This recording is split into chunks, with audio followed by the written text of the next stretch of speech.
बाद मनीश्वरी जीवन की जो भी समस्याएं रहती हैं, अज्ञान रूपी अंधकार का नाश हो जाता है। इसलिए भगवान को जानने की कोशिश करना चाहिए। उसके बाद शौनकादि ऋषियों ने कहा कि आप जो श्रीमद् भागवत महापुराण की कथा सुना रहे हैं, इसकी रचना कब, कहाँ और कैसे हुई, उसके बारे में हमको कथा सुनाइए। तब सूत जी महाराज कहते हैं कि द्वापरे समनु प्राप्ते तृतीय युग पर्यये जाता पराशरात् योगी वासव्याम कलया हरे। कहते हैं कि द्वापर के अंत में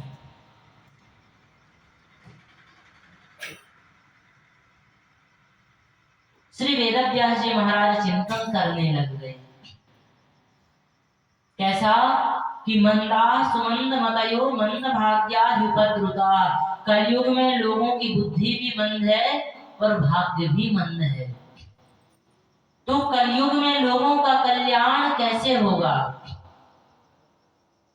इस बात का चिंतन करने लग गए।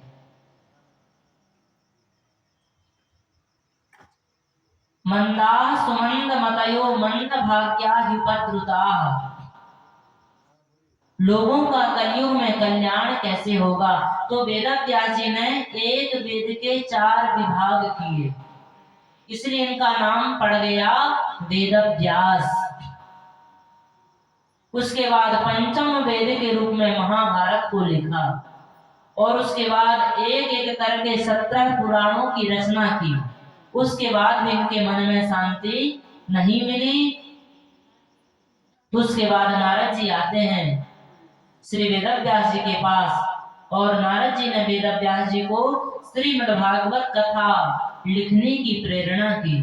बोले, आपने अभी तक जो भी पुस्तक लिखी है उनमें गोविंद की कथा आपने नहीं लिखी, आप श्रीमद्भागवत महापुराण की रचना कीजिए।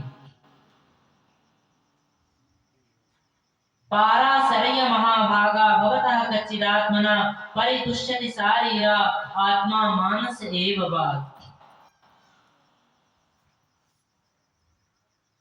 और नारद जी कहते हैं कि महाराज, आपने अभी तक जिन भी पुराणों की रचना की है, क्योंकि देखिए संस्कृत 2 प्रकार की होती है।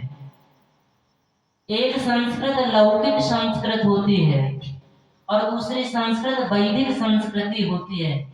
जैसे वैदिक संस्कृति वेदों में पाई जाती है, उसकी भाषा बड़ी जटिल है।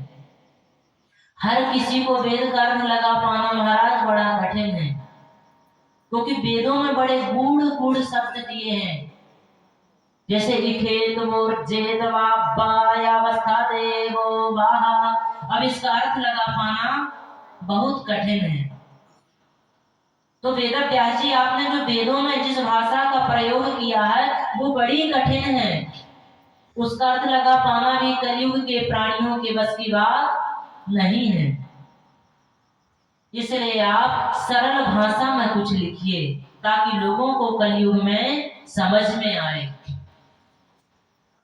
और मुझे देखिए, मैं पूर्व जन्म में एक दासी पुत्र था।